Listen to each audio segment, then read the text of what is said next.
ಹೌದು uncle aunty, ನನ್ನ ತಪ್ಪಾಗೈತಿ. ನಿಮ್ಮ ಕೈ ಮುಗಿದು ಕೇಳ್ಕೊತೀನಿ, ನನ್ನ ನಿರ್ಧಾರಕ್ಕೆ ನೀವು ಒಪ್ಕೊಳಕಬೇಕು. ನಾನು ಸದ್ಯಕ್ಕೆ ಮದುವೆ ಆಗೋ ಪರಿಸ್ಥಿತಿ ಒಳಗಿಲ್ಲ. ನಾನು ಈ ಮದುವೆ ಆಗಂಗಿಲ್ಲ. ಭಾರತಿ, ಯಾಕಮ್ಮ ಏನಾಯ್ತು? ಹಿಂಗ್ಯಾಕೆ ಮಾತಾಡಕತ್ತಿ? ಯಾರ ಏನಾರ ಅಂದ್ರ ಇಲ್ಲ ಏನಾರ ತೊಂದರೆ ಇದ್ರೆ ಹೇಳಮ್ಮ. ಪಾರ್ವತಿ ಅವರೇ, ನೀವು ಯಾರಿಗೆ ಹೆದರೋ ಅವಶ್ಯಕತೆ ಇಲ್ರಿ. ಏನು ಪ್ರಾಬ್ಲಮ್ ಐತಿ ಬಾಯ್ ಬಿಟ್ಟು ಹೇಳ್ರಿ. ನನ್ಗೆ ಯಾರು ಹೆದರ್ಸಿಲ್ಲ, ನಂಗೆ ಯಾರು ಏನು ಅಂದೂ ಇಲ್ಲ. ಇದು ನನ್ನ ಸ್ವಇಚ್ಛೆಯಿಂದ ತೊಗೊಂಡಿದ್ದ ನಿರ್ಧಾರ. ಇದರೊಳಗೆ ಯಾರ್ದು ಪಾತ್ರ ಇಲ್ಲ ಅಲ್ವಾ. ಮದುವೆಗೆ ಇನ್ನೊಂದು 8-9 ದಿನ ಉಳಿತು. ನೀ ಹಿಂಗೆ ಮಾಡಿದ್ರೆ ಹಂಗೆ ಊರಿಗೆಲ್ಲ ಲಗ್ನ ಪತ್ರಿಕೆ ಹಂಚಾತವ. 2 ಜೋಡಿ ಲಗ್ನ ಅಂತೇಳಿ ಎಲ್ಲ ನಾವು ಚಾಪ್ಸೇವಿ ಎಲ್ಲ ಇದಾಗೈತಿ. ಈಗ ನೀ ಹಿಂಗಂದ್ರೆ ಹೆಂಗೆ? ತಪ್ಪಾತಂಟಿ, ನನಗೆ ಗೊತ್ತಾಕೈತಿ. ನಿಮ್ಗೀಗ ಅವಮಾನ ಆಕೈತಿ. ನಿಮ್ಗೀಗ ಏನು ಹೇಳ್ಬೇಕು ಉತ್ತರ ಅನ್ನೋದು ಗೊತ್ತಾಗೋದಿಲ್ಲ. ಯಾಕಂದ್ರೆ ಜನರ ಪ್ರಶ್ನೆಗೆ ನಿಮ್ಗೆ ಉತ್ತರ ಸಿಗಂಗಿಲ್ಲ ಅಂತ ನಂಗೆ ಗೊತ್ತಾಕೈತಂಟಿ. ಆದರೂ ನನ್ನ ಮದುವೆ ಆಗೋ ಸ್ಥಿತಿ ಒಳಗೆ ನಾನು ಇಲ್ಲ ರೀ. ಮಿಡ್ಲ್ ಕ್ಲಾಸ್ ಫ್ಯಾಮಿಲಿ ನಮ್ದು. ಮತ್ತು ಕಷ್ಟ ಸುಖಗಳಿಗೆ ನಾವೆಲ್ಲರೂ ಹೊಂದ್ಕೊಂಡು ಹೋಗಬೇಕಲ್ರಿ. ಅಲ್ಲೇ ನಿನ್ಗೇನು ಅಂತ ತ್ರಾಸಾಗೈತಿ? ಬಾಯ್ ಬಿಟ್ಟು ಹೇಳಲ್ಲ. ನಿಂಗೆ ಏನಾರ ತ್ರಾಸಾಗಿದ್ರೆ ನಾವು ದುಡ್ಡಿಂದ ಏನಾರ ಸಮಸ್ಯೆ ಇದ್ರೆ ಅಪ್ಪ ನೋಡ್ಕೋತಾರ. ನೀ ಯಾಕೆ ತಿಳಿ ಕೆಡ್ಸ್ಕೋತಿ? ಈಗ ನೀ ಮದ್ವೆ ನಿಲ್ಲಿಸ್ಬಿಟ್ರೆ ಎಲ್ಲ ತ್ರಾಸು ಕಡಿಮೆ ಆಗ್ಬಿಡ್ತೈತಿ. ಅನು ಪ್ಲೀಸ್, ನಾನು ದುಡ್ಡು ಕೇಳಲ್ಲ. ನಾನು ಏನಂತ ನಿಂಗೆ ಗೊತ್ತೈತಿ. ಈಗ ನನಗೆ ನಿಮ್ಮ ತಮ್ಮಗ ಮದುವೆ ನಿಶ್ಚಯ ಆದ್ಮೇಲೆ ಅಲ್ಲ ನೀ ನಾನು ನೋಡಿರೋದು. ಮೊದಲಿಂದ ನೀನು ನೋಡಿಯಾ ನಮ್ಮ ಫ್ಯಾಮಿಲಿ ಬಗ್ಗೆ ತಿಳ್ಕೊಂಡು. ನಾವೇನಂತ ನಿಂಗೆ ಗೊತ್ತಿಲ್ಲೇನೆ? ಹಾಂ, ದುಡ್ಡಿಗೋಸ್ಕರ ಬಂದು ನಾನು ಹಿಂಗೆ ಮಾತಾಡ್ತೇನೆ ಇಲ್ಲಿ. ನನಗೆ ಅಷ್ಟಿದ್ದಿದ್ರೆ ಸಾಲ ಕೇಳ್ತೇನೆ ಹೊರತು ಹೀಗೆಲ್ಲ ನಡ್ಕೊಳಂಗಿಲ್ಲ. ಆಮೇಲೆ ಇನ್ನೊಂದು ಪ್ರಾಬ್ಲಮ್ ಏನಂದ್ರೆ, ನಾನು ಈ ಮದುವೆ ಆಗೋ ಸ್ಥಿತಿ ಒಳಗಿಲ್ಲ. ನಾನು ನನ್ನ ಫ್ಯಾಮಿಲಿ ಬಗ್ಗೆ ಯೋಚನೆ ಮಾಡ್ಬೇಕಲ್ಲ. ಅಲ್ಲಮ್ಮ, ಅದನ್ನೇ ಹೇಳ್ತಾ ಇದ್ದೀನಿ. ಏನು ತೊಂದರೆ ಆಗಿರೋದು ನಿನಗೆ? ಈಗ ನೋಡುವ, ಈಗ ಇನ್ನೊಂದು 8-9 ದಿನದ ಲಗ್ನ ಐತಿ. ಈಗ ನೀನು ಮದುವೆ ಒಲ್ಲೆ ಅಂತಂದ್ರೆ ಹಂಗಾರೆ ಮಾಡೋದೇನೈತಿ? ಮಂದಿಗೆ ಹೇಳೋದೇನು? ಈಗ ನೀನು ಹಂಗಾರೆ ಮದುವೆ ಮಾಡ್ಕೊಲಿಲ್ಲ ಅಂದ್ರೆ ನಿಮ್ಮ ಅಪ್ಪಾರ ಆರಾಮಕ್ಕಾರ? ನಿಮ್ಮ ಮನ್ಯಾಗೆಲ್ಲ ಸರಿ ಹೋಗಿಬಿಡ್ತೈತಿ. ಮಾಡ್ಕೋ ಅಲ್ಲ ಲಗ್ನ. ನಿನ್ನ ಮದುವೆಗೂ ನಿಮ್ಮ ಅಪ್ಪಾರಿಗೆ ಆರಾಮಿಲ್ಲದಕ್ಕೆ ಏನು ಸಂಬಂಧ? ಆಂಟಿ, ಸಂಬಂಧ ಐತಿ. ಏನಂದ್ರೆ ಈಗ ನಮ್ಮ ಮನೆ ಒಳಗೆ ನನ್ನ ಬಿಟ್ರೆ ನನ್ನ ತಂಗಿ ಬಿಟ್ರೆ ನಮ್ಮ ಅಪ್ಪ ನಮ್ಮ ಮಕ್ಕಳು ಯಾರಿಲ್ಲ. ನಿಮಗೆ ಗೊತ್ತೈತಿ. ಈಗ ನಾನು ಮದುವೆ ಮಾಡ್ಕೊಂಡು ಬಂದುಬಿಟ್ಟೆ ಅಂದರೆ ಈಗಾಗಲೇ ನನ್ನ ಮದುವೆಗೆ ಅವ್ರು ಭಾಳ ಸಾಲ ಮಾಡ್ಕೊಂಡಾರ. ಸಣ್ಣ ಪುಟ್ಟ ಖರ್ಚು ಅದಕ್ಕೆ ಇದಕ್ಕೆ ಅಂತೇಳಿ ನಾನು ನೋಡೇನಿ. ಅವ್ರು ಸಾಲ ಮಾಡಿದ್ದು ನನಗೆ ಗೊತ್ತೈತಿ. ಈಗ ಅದೇ ನಮ್ಮ ಅಪ್ಪರೊಬ್ಬರ ದುಡಿಯೋರಿದ್ದಾರೆ. ನಮ್ಮ ಅಜ್ಜಿಗೆ ವಯಸ್ಸಾಗೈತಿ. ನಮ್ಮ ಹೋಗ ಕುಂತ್ರೆ ಹೇಳಕ್ಕೆ ಬರಲ್ಲ, ಎದ್ರು ಕುಂದ್ರಕ್ಕೆ ಬರಲ್ಲ. ಮೊಣಕಾಲು ನೋವು ಬರ್ಬರ್ತಾ ವಯಸ್ಸಲ್ಲ. ಇಷ್ಟೆಲ್ಲ ಪರಿಪಾಟ್ಲ ಮನ್ಯಾಗದಾವು. ಇನ್ನು ತಂಗಿ ಸಣ್ಣಕ್ಕೆದಾಳ. ನನ್ನ ಜಗದಾಗ ಒಬ್ಬ ಗಣಮಗಿದ್ದಿದ್ನಂದ್ರೆ ಅವ ದುಡ್ದು ಸಾಕಿ ನೋಡ್ಕೊತಿದ್ದ. ಅವಾಗ ನನಗೆ ಯಾವ ಚಿಂತೆನೂ ಇದ್ದಿದ್ದಿಲ್ಲ. ಈಗ ನಾನೇ ಗಣಮಗ, ನಾನೇ ಮಗಳು, ನಾನೇ ಮಗ ಎಲ್ಲ ಮನೆಗೆ. ಈ ಟೈಮ್ನಾಗ ನಮ್ಮಪ್ಪ ನಮ್ಮನ್ನ ಕೈ ಬಿಟ್ರೆ ಯಾರೂ ಮೆಚ್ಚಂಗಿಲ್ಲ ಆಂಟಿ. ಅದಕ್ಕೆ ನಮ್ಮಪ್ಪ ನನ್ನ ಭಾಳ ಜೀವದನ, ನನ್ನ ಮೇಲೆ ಪ್ರಾಣನ ಇಟ್ಕೊಂಡನ. ಅಂಥ ಅಪ್ಪ ಇಂಥ ಸ್ಥಿತಿ ಒಳಗಿರ್ಬೇಕಾರೆ ನಾ ಖುಷಿಲೇ ಮದುವೆ ಹೆಂಗೆ ಮಾಡ್ಕೊಲಿ? ನೀವೇ ಹೇಳ್ರಿ ನೋಡೋನು. ಅದಕ್ಕೆ ದವಾಖಾನೆ ಖರ್ಚು, ಕಟ್ಟು ಮಾಡು, ಸಿನ್ಸ ಬಡ್ಡಿ ಕಟ್ಟು, ಎಷ್ಟೊಂದು ಖರ್ಚು ಅದಾವ. ಈಗ ಇವನ್ನೆಲ್ಲ ನಂಗೆ ನಿಭಾಯಿಸ್ಕೊಂಡು ಹೋಗಕ್ಕೆ ನನಗೆ ಮದುವೆ ಮಾಡ್ಕೊಂಡ್ರೆ ಆಗೋದಿಲ್ಲ. ಅವ್ರಿಗಂತೂ ಮೊದಲು ಆಗೋದಿಲ್ಲ. ಅದಕ್ಕೆ ಗಂಡು ಮಗ ಜಗದಾಗ ನಾನು ನಿಂದಿರ್ಬೇಕಂತ ಮಾಡೀನಿ. ನಮ್ಮಪ್ಪ ಆರಾಮಾಗೋ ಮಟನೂ ನನಗೆ ಯಾವ ಮದ್ವೆನೂ ಬೇಡ. ನಮ್ಮಪ್ಪ ಆರಾಮಾಗಲಿ. ನಾ ಅಲ್ಲಿವರೆಗೂ ದುಡ್ಡು ನಮ್ಮಪ್ಪ ನಮ್ಮವನ್ನ ನಾ ಚಲೋತ್ತಂಗೆ ನೋಡ್ಕೊತೀನಿ. ನಮಗೆ ಹೊಲ ಬಿಟ್ಟರೆ ಬೇರೆ ಯಾವುದೋ ಆದಾಯದ ದಾರಿ ಇಲ್ಲರಿ. ಹೊಲದಾಗ ನನಗೆ ಮಾಡಕ್ಕೆ ಬರೋದಿಲ್ಲ, ಕರೆ ನಾ ಒಪ್ಕೊತೀನಿ. ನಮ್ಮ ಅಪ್ಪರಿಗೆ ಮಾಡಕ್ಕೆ ಅವ್ರಿಗೆ ಈಗ ಆ ಸ್ಥಿತಿ ಒಳಗಿಲ್ಲ. ಇನ್ನು ನಾವು ಎಲ್ಲರೂ ಬೇರೆ ದುಡ್ದ ತಿನ್ಬೇಕಲ್ರಿ. ಅದಕ್ಕೆ ನಾವು ಅದನ್ನು ಯೋಚನೆ ಮಾಡತ್ತೇನೆ ರೀ. ಅದಕ್ಕೆ ನನಗೆ ಮಾತ್ರ ಈಗ ಸದ್ಯಕ್ಕೆ ಮದುವೆ ಬೇಡ್ರಿ. ಈ ಟೈಮ್ನಾಗ ನಾನು ನಮ್ಮ ಅಪ್ಪನ ಮಗನ ಕೈ ಬಿಟ್ರೆ ಅದು ದೇವರು ಮೆಚ್ಚಂಗಿಲ್ಲ. ಆಯ್ತಮ್ಮ, ನಿನ್ನ ಮಾತು ಕೇಳಿ ಪಾರ್ವತಿ, ನಿಜವಾಗ್ಲೂ ನಿನ್ನ ಮ್ಯಾಗಿರುವಂಥ ಗೌರವ ಇನ್ನೂ ಸ್ವಲ್ಪ ಜಾಸ್ತಿ ಆಯ್ತು ನನಗೆ. ಎಷ್ಟು ತಂದಿ ಮ್ಯಾಗ ಪ್ರೀತಿ ಇಟ್ಟಿವ ನೀನು. ಆತ ಈಗ ಒಂದು ಮಾತು ಕೇಳ್ತೀನಿ ನಾನು. ನನಗೆ ಗೊತ್ತಿಲ್ಲ ಕೇಳಾಕತ್ತೇನೆ ನಾನು. ನಿನಗೆ ಉತ್ತರ ಬೇಕು ನನಗಷ್ಟು. ಏನಂದ್ರೆ ಮದುವೆ ಆಗಿಂದ ಈ ಥರ ನಿಮ್ಮ ಅಪ್ಪಾರಿಗೆ ಆಗಿತ್ತಂದ್ರೆ ಅವಾಗ ನೀನು 7 ಗಂಟೆಗೆ ಡೈವರ್ಸ್ ಕೊಟ್ಬಿಟ್ಟು ಹೋಗಿದ್ದೆ.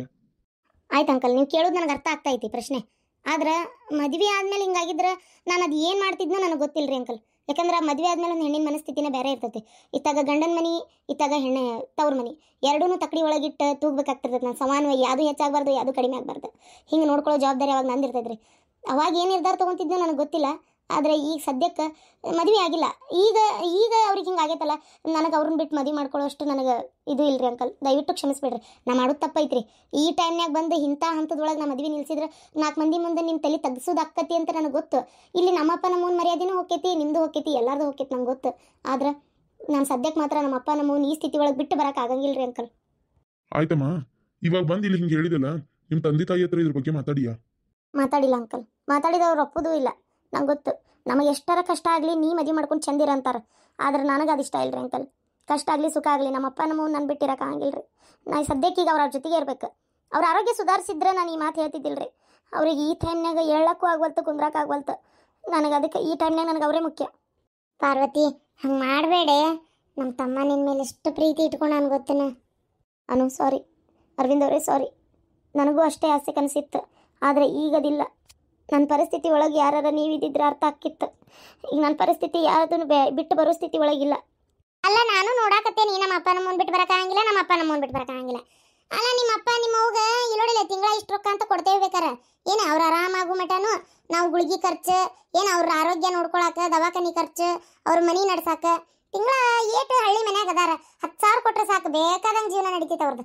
ಏನು ಅಕ್ಕತಿ ಬೇಕಾದ್ರೆ ಇನ್ನೊಟ್ಟು ಹೆಚ್ಚಿಗೆ ಕೊಡೋದಾದ್ರೆ ಕೊಡುನಂತ ಇರ್ಲಿ. ಆಮೇಲೆ ಈಗ ಹಳೆ ಸಾಲ ಒಟ್ಟು ಕೊಡೋದಿತ್ತಲ್ಲ ಅವ್ರು, ಅದು ಯಾವ್ದ ರಾಜಣ್ಣನ ಯಾರ ನಡಕಾಗಿದ್ದೆ ಅದು ಕೊಡೋದು ಬೇಡ ಅವ್ರು, ಅದು ರೊಕ್ಕನ ಅವರೇ ಇಟ್ಕೊಂಡು ಆತಲ್ಲ. ಮತ್ತಿನ್ನೇನೈತಿ, ಬೇಕಾದಷ್ಟು ಕಷ್ಟ ಆದ್ರೂ ನಾವು ರೊಕ್ಕ ಕೊಟ್ಟು ಇದು ಮಾಡೋನ್ ತಗೋ ಅವ್ರನ್ನ. ಇಷ್ಟೆಲ್ಲ ಹೇಳ್ತೈತಿ ಮತ್ತು ಮದ್ವೆ ನಿಲ್ಸೋದ್ರಾಗ ಅದೆಯಲ್ಲ. ಆಂಟಿ ತಪ್ಪು ತಿಳ್ಕೊಬೇಡ್ರಿ, ನಮ್ಮ ಅಪ್ಪಾರು ಭಾಳ ಸ್ವಾಭಿಮಾನಿ ಅದಾರ್ರಿ. ಇವತ್ತಿನವರೆಗೂ ಊರಾಗ ಒಬ್ರದ್ದು 1 ರೂಪಾಯಿ ತೊಗೊಂಡಿಲ್ರಿ ನಮ್ಮಪ್ಪ. ನಾನು ಹಂಗೆ ಬೆಳ್ಕೊಂಬಂದೇನ್ರಿ. ಅದಕ್ಕೆ ನಮ್ಮಪ್ಪ ನಮ್ಮವ್ವ ಕಡಿತನ ನಾಳೆ 4 ಮಂದಿ ಅನ್ನೋದು ಬೇಡ, ನಿಮಗೆ ಅನಿಸೋದು ಬೇಡ. ನೀವು ಅಂತೀರಿ ಅಂತ ನಾ ಹೇಳಲ್ಲ, ಆದರೂ ಹೇಳ್ತಾ ಇದ್ದೀನಿ. ಪಾರ್ವತಿ ಗಂಡನ ಮನಿ ರೊಕ್ಕದಾಗ ಅದ ರಳೆವ ಇವ್ರು ಅಂತೇಳಿ ಯಾರು ಅನ್ನೋದು ಬೇಡ್ರಿ ನಮ್ಮಪ್ಪ ನಮ್ಮವ್ಗ. ಅದಕ್ಕೆ ನಾ ಮದ್ವೆ ನಿಲ್ಲಿಸಿ ದುಡ್ಕೊಂತ ನಮ್ಮಪ್ಪ ನಮ್ಮವ್ನ ನೋಡ್ಕೊಂಡ್ರೆ 4 ದಿನ ಮಾತಾಡ್ತಾರೆ, ಸುಮ್ಮನೆ ಆಗ್ತಾರೆ. ಅದೇ ನಾ ಗಂಡನ ಮನಿಯಿಂದ ರೊಕ್ಕ ಒಯ್ದು ತವ್ರ ಮನಿಯಿಂದ ತವ್ರ ಮನಿಗೆ ಕೊಡಾಕತ್ತೀನಿ ಅಂದ್ರೆ ನಾಳೆ ನಮ್ಮಪ್ಪ ನಮ್ಮವ್ವ ಇದ್ದು ಸತ್ತಂಗಕ್ಕಾರ. ಅದಕ್ಕೆ ಈ ಥರ ಅವಮಾನ ಅನುಭವಿಸೋದು ಅವ್ರು ನನಗಿಷ್ಟ ಇಲ್ಲ. ನಾ ಇದಕ್ಕಾಗಿ ನಿಮ್ಮ ಮನೆಗೆ ಸೇರ್ಕೊಂಡೆ, ನಿಮ್ಮನ್ನ ಮನೆಗೆ ಇವ್ರನ್ನ ಮದುವೆ ಮಾಡ್ಕೊಂಡೆ ಅನ್ನೋಂಗೆ 4 ಮಂದಿ ಮಾತಾಡಿದ್ರೆ ನಮ್ಮಪ್ಪ ನಮ್ಮವ್ವ ಪಾತಾಳಕ್ಕೆ ಕುಸಿತಾರ್ರಿ. ಅದಕ್ಕೆ ನಮ್ಮಪ್ಪ ನಾವು ಇದಕ್ಕೆ ಒಪ್ಪೋದೂ ಇಲ್ರಿ. ಅವ್ರು 1 ರೂಪಾಯಿ ಇಸ್ಕೊಳಕ್ಕೆ ಅವ್ರು ಒಪ್ಪೋದಿಲ್ಲ ಅಂದ್ರೆ ಒಪ್ಪೋದಿಲ್ಲ. ಅಲ್ವಾ ನೀ ಬರೀ ನಿಮ್ಮ ಅಪ್ಪಂದಷ್ಟೇ ಯೋಚನೆ ಮಾಡತ್ತೀಯಲ್ಲ, ನನ್ನ ಗಂಡಿಗೆ ಏನು ಅಭಿಮಾನ ಇಲ್ಲ ಅಂತ ಮಾಡಿ, ಏನು ಮರ್ಯಾದೆ ಇಲ್ಲ ಅಂತ ಮಾಡಿ. ಅಲ್ಲ ಈಗ ತಡಿ, ಮತ್ತೀಗ 2 ಜೋಡಿ ಮದುವೆ ಅಂತೇಳಿ ಅಗ್ರ ಪತ್ರಿಕೆ ಹಂಚೇವಿ, ಈ ಟೈಮ್ನೇ ಮದುವೆ ಅಲ್ಲ ಅಂತೀನಿ ನೀನು. ಈಗ ನಾಳೆ 4 ಮಂದಿ ಬಂದವ್ರು ಯಾಕೆ ನಿಂತು ಮದುವೆ ಅಂತ ಕೇಳ್ತಾರೆ. ನಾಳೆ ನನ್ನ ಮಗನ ಬಗ್ಗೆ ಯಾರು ತಪ್ಪು ತಿಳ್ಕೊಂಡ್ರೆ ನಾವೇನು ಮಾಡೋದು ಅವಾಗ? ನನ್ನ ಗಂಡನ ಹೆಸರು ಕೇಳಿದ್ರೆ ಏನ ಎಂತ ಬೇಕಂತಾರ ಎದ್ದು ನಿಂತು ಮರ್ಯಾದೆ ಕೊಡ್ತಾರ. ಗೊತ್ತೈತೆ ನಿನಗೆ? ಎಂತೆಂಥ ದೊಡ್ಡ ದೊಡ್ಡ ವ್ಯಕ್ತಿಗಳು ಸಂಬಂಧ ಅದಾರ ಅವ್ರಿಗೆ, ಪರಿಚಯ ಅದಾರ ಅವ್ರಿಗೆ, ಗೆಳೆಯರ ಅದಾರ ಅವ್ರಿಗೆ. ಇನ್ನು ನಿಮ್ಮ ಅಪ್ಪಾರು ಹೊಲಮನಿ ಮಾಡ್ಕೊಂತಿದ್ದವ್ರು, ಅವ್ರಿಗೆ ಏನು ಫರಕ್ ಬೀಳ್ತತೆ ಇಲ್ಲ ನನಗೆ ಗೊತ್ತಿಲ್ಲ. ಆದ್ರೆ ನನ್ನ ಗಂಡನ ಮರ್ಯಾದೆ ಹೋಗ್ತತಿ, ಅದಕ್ಕರ ನೀ ಮದುವೆ ಆಗಕ್ಕ ಬೇಕು. ತಪ್ಪಾತಂಟಿ, ನನಗೆ ಗೊತ್ತು. ಆದ್ರೆ ನಾನು ಮದುವೆ ಆಗಕ್ಕೆ ಆಗಂಗಿಲ್ಲ ಅಂಟಿ. ನಾನು ಈ ಟೈಮ್ನ ನಮ್ಮ ಅಪ್ಪ ನಮ್ಮನ ಜೊತೆಗೆ ಇರ್ಬೇಕು. ನಾ ಮದುವೆ ಆಗಕ್ಕೂ ಅಲ್ಲ ರೀ. ಮದುವೆ ಆದ್ಮೇಲೆ ನೀವು ನೋಡ್ಕೊಂತೀರಿ ನಮ್ಮ ಅಪ್ಪ ನಮ್ಮವ್ವ, ನನಗೆ ಗೊತ್ತೈತಿ 100%. ಆದ್ರೆ ನಮ್ಮಪ್ಪ ನಮ್ಮವ್ವ ಯಾರ್ದೋ ಋಣದಾಗಿರೋದು ನನಗಿಷ್ಟ ಇಲ್ಲ. ಪಾರ್ವತಿ, ಒಂದು ಮಾತು ಕೇಳ್ತೇನೆ. ಇಷ್ಟೊತ್ತು ನಮ್ಮ ತಂದೆಯವ್ರು ಕೇಳಿದ್ರು, ನೀನು ಅದಕ್ಕೇನು ಉತ್ತರ ಕೊಡಲಿಲ್ಲ ಕರೆಕ್ಟಾಗಿ. ನಮ್ಮ ತಾಯಿಗೆ ಮಾತಾಡಿದ್ರು, ನಿನ್ನ ಉತ್ತರ ಒಂದೇ ಆಗಿತ್ತು. ನನ್ನ ಮೇಲೆ ನಿಂಗೆ ಪ್ರೀತಿನೇ ಇಲ್ಲ ನಂಗಾರ. ನಾನೇ ನಿನಗೆ ಪ್ರಪೋಸ್ ಮಾಡಿದೆ, ನಾನಿದ್ದು ನೀನು ಬಿದ್ದು ನನ್ನ ಬಲವಂತಕ್ಕೆ ಮದುವೆ ಮಾಡ್ಕೊಳಕತ್ತೀಯ ನಂಗಾರ. ನಿನಗೆ ನನ್ನ ಮೇಲೆ ಪ್ರೀತಿ ಇಲ್ಲ? ದಿಢೀರ್ ಅಂತ ಮದ್ವೆ ಕ್ಯಾನ್ಸಲ್ ಮಾಡತ್ತೀಯಲ್ಲ, ನನ್ನ ಬಿಟ್ಟು ನಿಂಗೆ ಇರಕ್ಕಾಕೈತಿ ಹೇಳ? ಇಷ್ಟು ವರ್ಷದಿಂದ ನಮ್ಮ ಅಕ್ಕ ನಿನ್ನ ಫ್ರೆಂಡ್, ಏನು ಅಕ್ಕಿ ಅಷ್ಟು ಬಾಯಿ ಬಿಟ್ಟು ಕೇಳ್ಕೊಂಡ್ಲಿ ನಿನಗೆ, ಬೇಡ ಹಂಗೆ ಮಾಡಬೇಡ, ನಾವು ನೋಡ್ಕೊತೀವಿ ತಗೋ ನಿಮ್ಮ ತಂದೆ ತಾಯಿನ ಅಂತೇಳಿ. ಆದರೂ ನೀ ಅದಕ್ಕೆ ರೆಸ್ಪೆಕ್ಟ್ ಕೊಡಲಿಲ್ಲ. ಬೇಡ, ನಮ್ಮ ತಂದೆ ತಾಯಿ ಯಾರು ಋಣದಾಗಿರೋದು ಅಂದು. ಹಂಗಾರೆ ನಿನ್ನ ಮುಂದೆ ಸ್ನೇಹ ಪ್ರೀತಿ ಎರಡೂ ಇಲ್ಲೇ ಸೋತ್ವ. ಈಗ ಮುಖ್ಯವಾದಿದ್ದರ ಯಾವ್ದು ನಿನಗೆ ಹೇಳ ನನಗೆ ಒಂದ್ಸಲ. ಸ್ನೇಹನ, ಪ್ರೀತಿನ, ಕುಟುಂಬನ? ಆಯ್ತು, ನಿಮ್ಮ ಮಾತಿನಂತಾನೆ ಬರ್ತೀನಿ, ನಿಮ್ಮ ಮಾತಿಗೆ ನಾನು ಉತ್ತರನೂ ಕೊಡ್ತೀನಿ. ಆದ್ರೆ ಒಂದು ಸಲ ನನ್ನ ಜಗದಾಗ ನಿಂತು ಯೋಚನೆ ಮಾಡ್ರಿ. ಅಲ್ಲ, ನನ್ನ ತಂದೆ ತಾಯಿನ ಬೇಡ, ಅದು ನಿಮ್ಗೆ ಅರ್ಥ ಆಗಲ್ಲ. ಹಂಗಾರ ಈಗ ನನ್ನ ಜಗದಾಗ ನೀವು ನಿಂತೀರಿ ಅಂತ ಅನ್ಕೋರಿ, ನಿಮ್ಮ ತಂದೆ ತಾಯಿನ ನಮ್ಮ ತಂದೆ ತಾಯಿ ನೋಡ್ಕೊಂತಾರ, ನೀವೇನೂ ಚಿಂತೆ ಮಾಡಬೇಡ್ರಿ ಅಂದ್ರೆ ನಿಮಗೆ ಏನು ಅನಿಸ್ತೈತಿ? ನಿಮ್ಗೆ ಸೆಲ್ಫ್ ರೆಸ್ಪೆಕ್ಟ್ ಅನ್ನೋದು ಇರಂಗಿಲ್ಲ, ಅವ್ರಿಗೆ ಇರಂಗಿಲ್ಲ. ನಿಮ್ಮ ತಂದೆ ತಾಯಿಗೆ ಇರ್ತೈತಿ ತಾನೆ, ನಮಗಿರಂಗಿಲ್ಲ. ಕೆಟ್ಟ ನಮ್ಗೆ ಅವರೆಲ್ಲ ಒಂದೇ, ನಾವು ನೋಡ್ಕೊಂಡ್ರೆ ಆತ್ ಬಿಡ ಅಂತ ನಮಗೂ ಇರ್ತೈತಿ. ಪ್ರೀತಿಯಿಂದಾನೇ ನೋಡ್ಕೊಂತಿರ್ತೇವೆ. ಆದರೂ ಇಸ್ಕೊಳಕ ಅದನ್ನು ನೀವು ರೊಕ್ಕ ನಿಮ್ಮ ತವ್ರ ಮನೆಗೆ ನೀವು ಬಳಸ್ಕೊಳಕ ನಿಮಗೊಂಥರ ಅಳಕ್ಕೆ ಕಾಡಂಗಿಲ್ಲ? ಹೇಳ್ರಿ. ಹೌದು, ಕಾಡ್ತೈತೆ, ಕಾಡೋಂಗಿಲ್ಲ.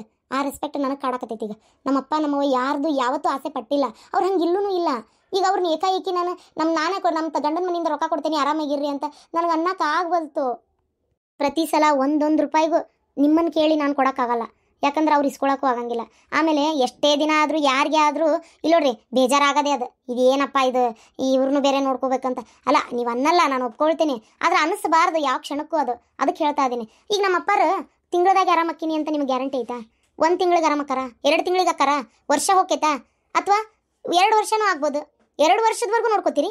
ಬೇಡ, 10 ವರ್ಷ ಆಗ್ಬೋದು. 10 ವರ್ಷದವರೆಗೂ ನೋಡ್ಕೋತೀರಿ? ಆಗಲ್ಲ ರೀ. ಯಾರಿಗೆ ಆದರೂ ಅವ್ರವ್ರ ಫ್ಯಾಮಿಲಿ ನೋಡ್ಕೊಳ್ಳೋದೇ ಹೆಚ್ಚಾಗಿರ್ತೈತಿ. ಇನ್ನೊಬ್ರು ಫ್ಯಾಮಿಲಿನೂ ನಾವು ಮೇಂಟೈನ್ ಮಾಡ್ಬೇಕಂದ್ರೆ ಭಾರ ಆಗ್ತೈತಿ. ನಾಳೆ ನಮ್ಮ ತಂಗಿ ಮದ್ವೆನೂ ಮಾಡ್ಬೇಕಾಕೈತಿ ನಾನು. ಅವಾಗ ನಿಮ್ಮ ಕಡೆ ರೊಕ್ಕ ಇಸ್ಕೊಂಡು ಅವ್ರು ಮದುವೆ ಮಾಡೋಕ್ಕಾಕೈತಿ, ಇಲ್ಲ ಇದ್ದಿದ್ದು ಹೊಲ ಮಾರಿ ಮದುವೆ ಮಾಡ್ಬೇಕಾಕೈತಿ. ಅವಾಗ ಮುಂದೆ ಏನು ಜೀವನಕ್ಕೆ? ಅದಕ್ಕೆ ಯೋಚನೆ ಮಾಡ್ಬೇಕಲ್ಲ ನಾನು. ಈಗಾಗಲೇ ಜವಳಿಗೆ ಅದಕ್ಕೆ ಇದಕ್ಕೆ ಅಂತ ಸ್ವಲ್ಪ ಸಾಲ ಮಾಡ್ಕೊಂಡಾರ ಅಪ್ಪಾರ. ಆ ಸಾಲ ತೀರಿಸ್ಬೇಕಲ್ಲ. ಸಾಲ ಕೊಟ್ಟವ್ರು ಬಂದು ಸುಮ್ಮನೆ ಇರ್ತಾರ? ಈಗ ಜವಳಿ ಹಾಕ್ಸಿದ ಅರಿಬೆಲ್ಲ ಮನ್ಯಾಗ ಬಿದ್ದಾವೀಗ, ಜಗ್ಗದ ಅರಿಬಿ. ಅದಕ್ಕೆ ಮಾಡಿದ ಸಾಲ ಎಲ್ಲಿ ಹೋತು? ಇಲ್ಲ, ಬಡ್ಡಿ ಕೊಟ್ಟರೆ ಇಸ್ಕೊಂಡು ಹೋಗಾರ, ಸಾಲನ ಬಡ್ಡಿನೇ ಕಟ್ಬೇಕು. ಅದಕ್ಕೆ ನೀವೇನಾರ ಅನ್ಕೋರಿ, ನಾನು ಮಾಡ್ತಿರೋದು ನನ್ನ ಪ್ರಕಾರ ಸರಿಯಾಗಿ ಐತಿ. ನನ್ನ ಜಗದಾಗ ನಿಂತು ಯೋಚನೆ ಮಾಡಿದರೆ ಸರಿಯಾಗಿ ಕಾಣ್ತತಿ. ನನಗೀಗ ಕುಟುಂಬನೇ ಮುಖ್ಯ. ಅಂಕಲ್, ಆಂಟಿ, ಅನು, ಅರವಿಂದ್, ನಿಮ್ಮೆಲ್ಲರಿಗೂ ನಾ ಕಾಲು ಬಿದ್ದು ಕೇಳ್ಕೊತೀನಿ, ನನ್ನಿಂದ ತಪ್ಪಾಗೈತೆ. ಯಾರೇ ನಿಮಗೆ ಏನೇ ಕೇಳಿದ್ರು ನೀವು ನನ್ನ ಹೆಸರೇ ಹೇಳ್ರಿ. ಹುಡುಗಿ ಸರಿ ಇಲ್ಲ ಅದಕ್ಕೆ ಬಿಟ್ಟೆ ಅಂತ ಹೇಳಿದ್ರು ಪರವಾಗಿಲ್ಲ, ನನ್ನ ಹೆಸರಿಗೆ ಕೆಟ್ಟ ಹೆಸರು ಬಂದರೂ ಅಡ್ಡಿ ಇಲ್ಲ. ಬೇಕಾದ್ರೆ ನಾನೇ ಹೇಳ್ಕೊತೀನಿ, ನೀವು ಅವತ್ತು ಕರೀರಿ, ನಾನೇ ಹೇಳ್ತೀನಿ ಎಲ್ಲರ ಮುಂದೆ ನಿಂತು, ನಾನೇ ಮಾಡ್ಕೊಳ್ಳಿಲ್ಲ, ಅವ್ರದ್ದೇನೂ ತಪ್ಪಿಲ್ಲ ಅಂತ. ಆದರೆ ಈಗ ಮಾತ್ರ ನನ್ನಿಂದ ನಿಮ್ಗೆ ಎಲ್ಲರಿಗೆ ಹರ್ಟ್ ಆಗೈತಿ, ಬೇಜಾರಾಗೈತಿ, ಕ್ಷಮಿಸ್ಬಿಡ್ರಿ. ಲಕ್ಷ್ಮಿ ಬಾ. ಹೋಗು, ಇಷ್ಟು ಹೇಳಿದ್ರು ಕೇಳಲಾರ್ದಂಗೆ ಹೊಂಟಿಯಲ್ಲ ನೀನು. ಹೋಗು, ನನ್ನ ಮಗಗ ಅದ ತಾರೀಖ್ ಒಳಗ ಏನ ಅದ ಮುಹೂರ್ತದೊಳಗ ಚಲೋ ಹುಡುಗಿ ತಂದ ಮದುವೆ ಮಾಡೋದು ನನಗೆ ಗೊತ್ತೈತಿ. ನೋಡ್ತಾ ಇರ, ಮದುವೆ ಆಕತಿ. ಯಾಕೆ ಆಗುದಿಲ್ಲ? ನಿನ್ ಯಾಕೆ ಕರೀಲಿ ಅವತ್ತು ನಾನು ಜಸ್ಟಿಸ್ ಕೊಡಾಕ, ಎಲ್ಲ ಊರ್ ಮಂದಿ ಮುಂದೆ ಮಾತಾಡಕ. ಇಷ್ಟು ಹೇಳಿದ್ರು ಹೊಂಟಿಯಲ್ಲ ನೀನು. ಏನ್ ನಿಮ್ಮ ಅಪ್ಪ ನಿಮ್ಮ ನೋಡ್ಕೊಂತೇವೆ ಅಂತ ಹೇಳಿದ್ರು ನಿನಗೆ ಕಿಮ್ಮತ್ತಿಲ್ಲ. ನಿನಗೆ ಆಗ್ಲಿ ನನ್ನ ಮಗ ಕನ್ನೆ ಕೊಡಾಕ ಕ್ಯೂ ಹಚ್ಚಿರ್ತಾರ. ಆದ್ರೂ ಹೋಗ್ಲಿ, ಏನ್ ಅಂತಸ್ತು ನೋಡ್ಕೊಂಡ್ ಕುಂದ್ರದು ಹುಡುಗಿ ಚಲೋ ಅದಾಳ ಅಂತ ತಿಳ್ಕೊಂಡು ನಾನು ಬಂದ್ರೆ ನನಗೆ ಒಳ್ಳೆ ಮರ್ಯಾದೆ ಕೊಟ್ಟಿ ನೀನು.